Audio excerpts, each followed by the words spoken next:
to the channel. Thanks for tuning in. Please remember to like and subscribe and share with your friends as well. I really appreciated all the support we've gotten. I couldn't do a real intro today because I had a root canal and my face looks weird.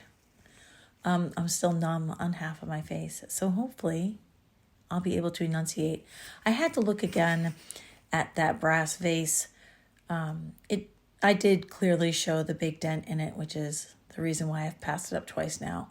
But it's really well done. Although these have that, what do they call it? Colonial awful vibe that I just can't get behind. That sort of kitschy colonial hunting lodge thing that I don't feel too much. I had a feeling this was modern, and it is, as I recall from the sticker, but it also weighed about 20 pounds. These little candy dishes always sell with the squirrel and the acorn shape. They don't sell for a ton. They're probably about 25 maybe, but people really like them. And we're a little ways away from autumn, but I feel like they could probably sell year-round. I liked this chintz teapot, but I don't tend to buy a lot of things like this, and that was broken. And sorry about that. I thought I fixed fixed this clip so it wasn't sideways. Oh, goodness. I was trying to look at this tag, and it's actually pretty hard to do with one hand, contorting yourself with the camera and keeping it upright. That was a leather-covered fish, which shows up later in the video, as I recall. I've just never seen anything like that, and it was pretty well done. It was a nice decorative art object, so I did pick it up. These were cute dishes. I wanted them to be something other than Martha Stewart, but they were Martha Stewart. Really cute celadon type color too. Creepy dolls, always a winner. I don't buy them usually, but I always look at them. This was a really cute little, I don't even know if it was carved or what, but it was definitely modern and very lightweight, and so I decided not to pick it up. Cute bunny, kind of like a resin and very chipped, which was a relief because I was tempted, even though I don't think he's a big money maker. So as you guys know, this is really only my 5th video, and I'm working on my camera work. It's been more challenging than I expected. I'm eager to try a chest mount to keep things a little more stable for you guys. But I'm working on it, so bear with me. And I can see when I watch it that I'm going to slow down a little more so you guys can browse more. Those were soapstone, souvenir pieces that might come from Africa. I think it was a giraffe, and I can't remember if it was an elephant or a hippo now. That was a really cute little shelf sitter, but had been broken and repaired. This little Hawaiian kind of hula girl souvenir was really cool. I don't know what she's made out of. I wanted to think she was made out of lava or pumice, but I don't think she actually is. And I think she's Coco Joe's, which I looked up, and she ended up coming with me. She didn't just take a ride. She was a flip, not a flop. That's kind of a funny joke because she might wear flip-flops, I guess, if she were real. But a decent collectible price. I want to say maybe $35. I did comp it out. I'm not to the point yet where I can do those screenshots for you guys. Okay. I'm trying to remember what I saw in this section of the store. I scanned a lot over here. I didn't dig the way I might normally because it's actually super hard to dig through plates with one hand because they're so heavy. But it was fun to look. I always check out the single mugs. That's one of my standout features. I do like art tiles, but this one seemed rudimentary. Primitive in the wrong way, maybe. And there's that Firemen's Association type dish that I think could be really cool if it weren't not just one particular fire department. I guess maybe these were for sushi or some kind of sauce, but they all had this residue that looked like glue, and I couldn't tell if they'd been repaired or what it might take to remove that. So because they were not huge money makers, I think they might have been priced individually too, if my memory serves me correctly, which is a new trend that makes no sense for a set and ups the cost so significantly that nobody wants to buy it. This little ceramic house took a ride in my cart. I wasn't really able to comp it out, and I just realized that I just wasn't going to make enough for me to stress out over it. I think I've had these in the past and they actually didn't sell that well, although I'm sure that some people are more familiar with its collectability and value. It did have the tiniest of chips, which I was going to forgive, and I changed my mind. So these were very heavy, kind of like cement plaques with inlaid copper and I guess hand-painted flowers, and I could not stay away from them. At the end of the video, I have a short clip from the next night, and I still couldn't stay away from them. But I also was not able to find a comp, even though they still had their tag attached. And so I didn't end up picking them up because I just felt unsure. This was eye-catching, but it looked like the pretend water was dirty, and that I didn't like that. Not the aesthetic I'm going for. Angels washing their dirty feet isn't my vibe. I think this sort of wanted to be a milk glass cake plate, but I think it was like ceramic with a ribbon threaded through it. And these little kind of spiral wound baskets were really cute, but I think they were modern and maybe not too special with no design on them. As you can see, my shopping style's pretty quick. I moved quickly, and I think I need to slow that down for you guys at the very least, if not for myself. This was so adorable. It was like a little diorama, and I loved it, and I totally would have bought it, but it was missing. Something from the table had come unglued, and I don't know what it was, and I thought it might be hard to replace. I don't have a lot of miniature wood items. This was really cute, but not something that I would normally flip. I wouldn't call it a flop, but it's not my thing. Very cute. Again, not a big money maker. 1970s kind of vibe. Now these look like a Fenton, hobnail, milk glass, but they were plastic. And that was like cardboard on the back. I guess you put them on the wall. They were like a wall pocket. You'd put like a fake plant in there. And I was a little bit tempted, but I did not pick them up. I wasn't tempted enough. I always love art pottery, but the colors on this one were kind of muted.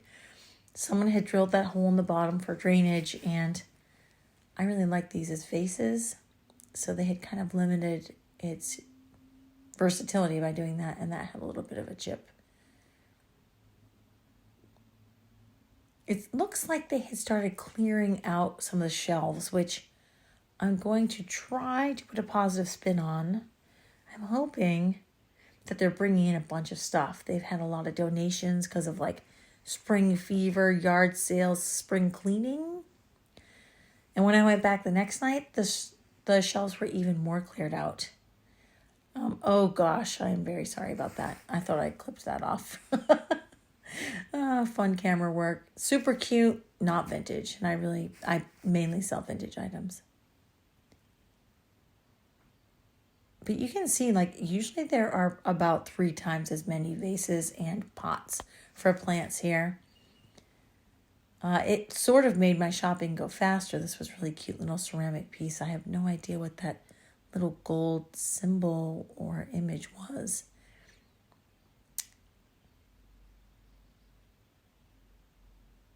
So we're in the metal section, and this was modern, but it did have a certain je ne sais quoi. You know, some kind of appeal to it. I was drawn to it, but I couldn't sell it online, and I didn't think it probably had a huge resale value. That was some kind of weird and kind of sticky plastic, that New Orleans platter. It's hard to break old habits. When we were kids, we called it New Orleans because we were decoding it the way it is spelled. Now, I don't buy a lot of trays. My friends will laugh when I say that. And I definitely don't buy a lot of trays like this one, which was maybe a plated tray from like a general store, but there was something about it historically that made me have to have it, and it wasn't expensive. This was like a metal, maybe like, I'm not sure if it's South American, but I would guess that type of style, a South American mask that you would mount on a metal stand. But I ended up passing on it because it really felt like it was pretend, like you'd buy it in a museum store, and not like a super high quality type museum piece. That there are some oh my goodness, there are some brooches that again, decoding, people pronounce it brooches. There are some brooches that come from museum stores that actually do have a lot of money, a lot of value, sorry. This little vase keeps showing up. It may show up again because I think the next night I looked at it again.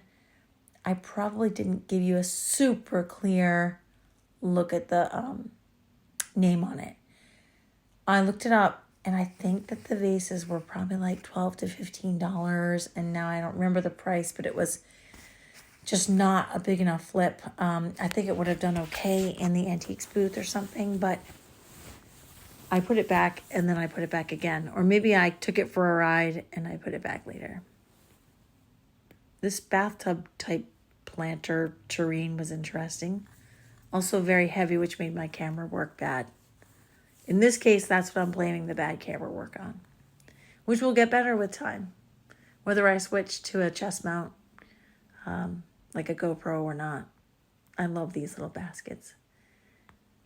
I was taught that they were called buttocks baskets. I won't dive into that. But I guess maybe some people call them like an egg gathering basket. And there could be even one more name. I always check the candles for me for resale. This was really interesting. I know a lot of people who are landscapers, and I don't know, this really caught my eye, but it had already been burned a little bit, and I think it had a little bit of value. I looked up the name on it, but it wasn't, if you bought it brand new, it was $15. So it wasn't enough value for me to keep it in the cart. This was a pretty little crackle glass votive holder or tea light holder, but not worth it. And this was a very heavy candle holder. The one next to it was heavy too, but they didn't match. And I'd rather have a pair if I'm going to sell glass candle holders. I didn't see any marks on it. It did appear to be crystal.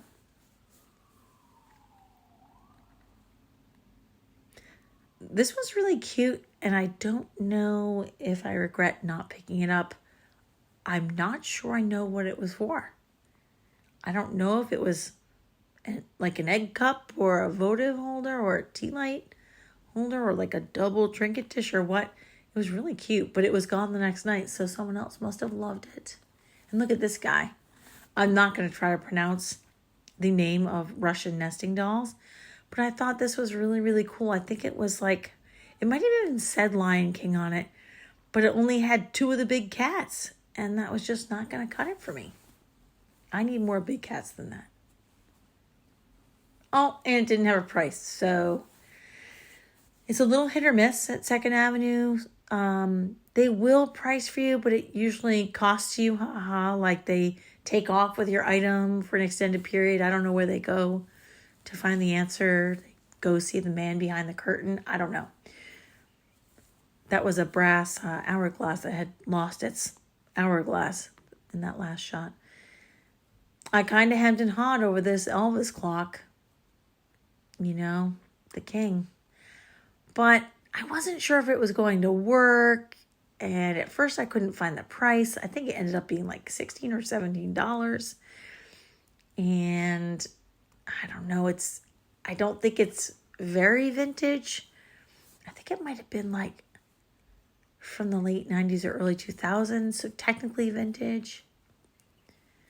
And I decided for the $16 or $17 that I just didn't want to take on that responsibility and risk. But I was close. I think this is where I'm trying to find the price, and I apologize that I'm not focusing, but let me tell you, I wasn't finding it. Oh no, it was only $14.99. Still too big a risk for me. I don't know if it was going to work. And I like to triple because taxes are so expensive. When I pay taxes, that is. And I left it behind. It was gone the next day. Someone else maybe wanted it for themselves. I'm always drawn to the wooden bowls, but not a set of 3. You get that third wheel thing going. This bowl was incredibly heavy. I don't think it was vintage, and I couldn't ship it. I would regret shipping that. I offer free shipping in my online shop, and with my luck, someone in California would buy it.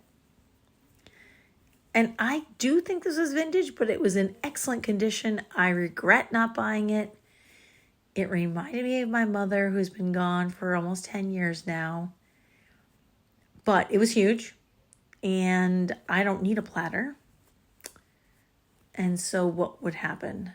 Would I just have like a home for nostalgic platters? These were really pretty, not vintage either. So I saw on Etsy, and you have to either hand make the items or they have to be vintage, which at this point is like older than 2004. So that's why I'm relatively picky with my dates on things. And this was in such good shape, I couldn't pass it up. This little tiki style pineapple bowl. We ate goldfish crackers out of these when we were kids. So they are nostalgic, but they also are really kind of current with the boho tiki vibe that's going on. And this beautiful little picture shows up again briefly, I think, in the short clip I got the next night. And I almost bought it because it was so sweet, but I can't really have a home for adorable pictures either. And they don't actually sell that well for me. They might sell, but they don't make a lot of money, and they take a lot of time. And my dad says that time is the one thing you never get more of. And as a picker, it seems that space is another thing that you don't get more of. So I'm trying to be a little more cautious with what I fill up my space and time with. Look at this thing. How much space and time would this take? I could barely turn it over. Boy, did I want to serve like a fruit salad at the 4th of July out of this extremely heavy watermelon bowl. But then I didn't want to store it because nothing's going to stack nicely inside that. It was very hard for me to walk away. It was so cute. Vibrant colors too.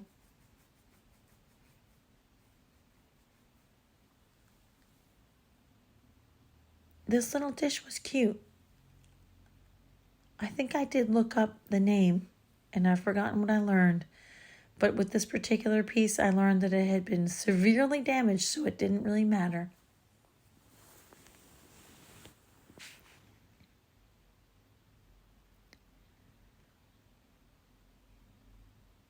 I think that this plate has been here for months.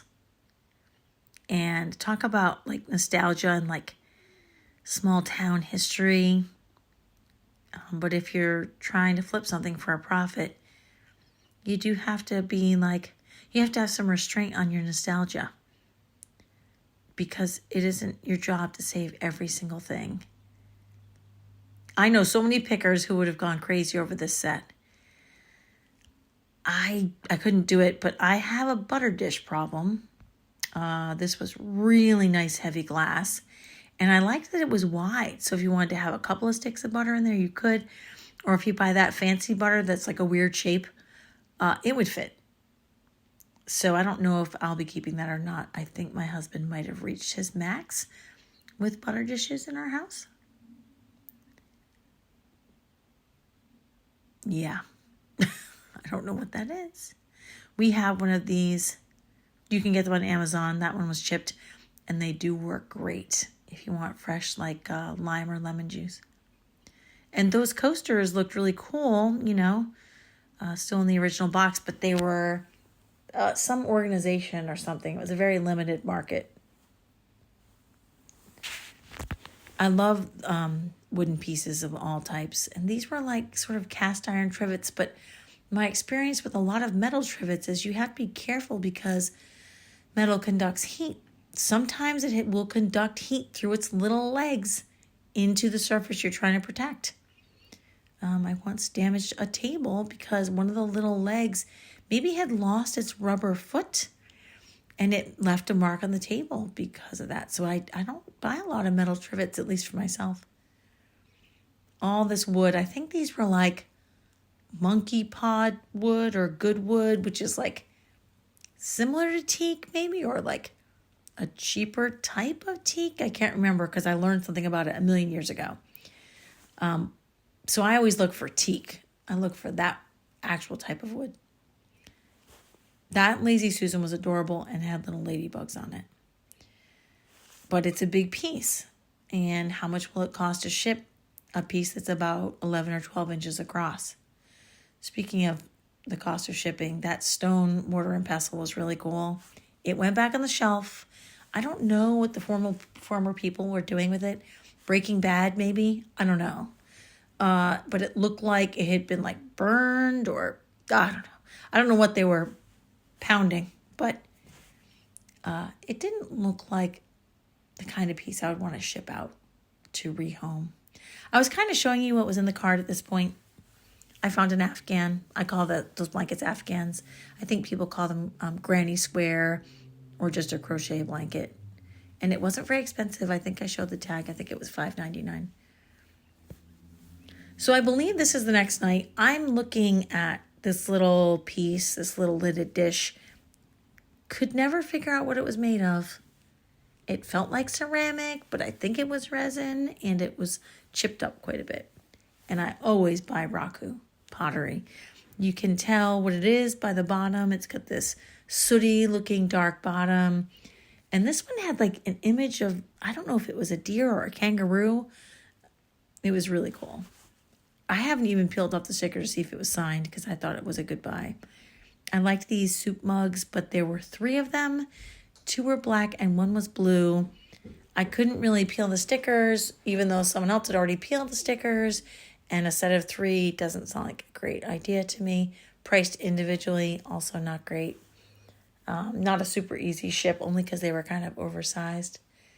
This mug was really cute, but it is IKEA, so probably still available. It wasn't expensive, but I don't think it was going to be a winner and not going to be vintage probably. So I did not pick that one up. And this little dish was really cool. If you know why it has that little slit in it, I feel like I should know, but I don't. Leave a comment why that little tiny stoneware dish would have that slit in it that almost looked like a smiley face.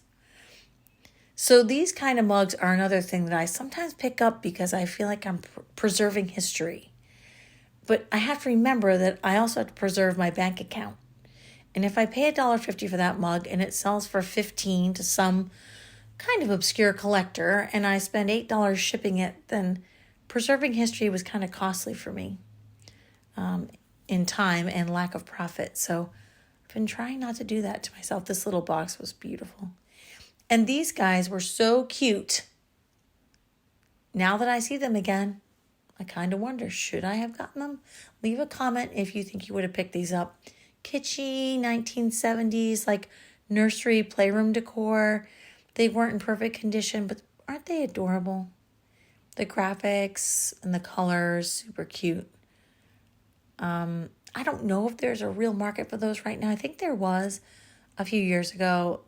They are so adorable. Well, hopefully someone else found those and they're enjoying them. I took one last look through this section. There's that wooden tray again.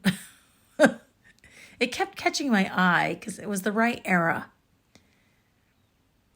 And this was a little like an easel. And I use those in my booth or when I'm doing photographs for Etsy, but that one had a broken hinge. These boxes always get me. Someone said in one of their videos, maybe it was Lavender Clothesline, said that people used to get these for their graduation. And look, this one has someone's name. And he got it maybe for Christmas, it says, in like 1941.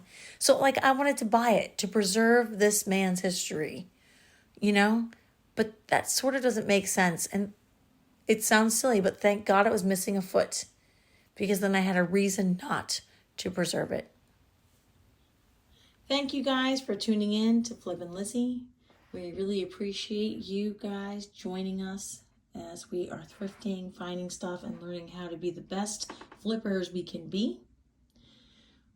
I also really appreciate it when you guys like and subscribe. That really helps the channel grow. And remember, make sure you're having fun out there and never stop searching.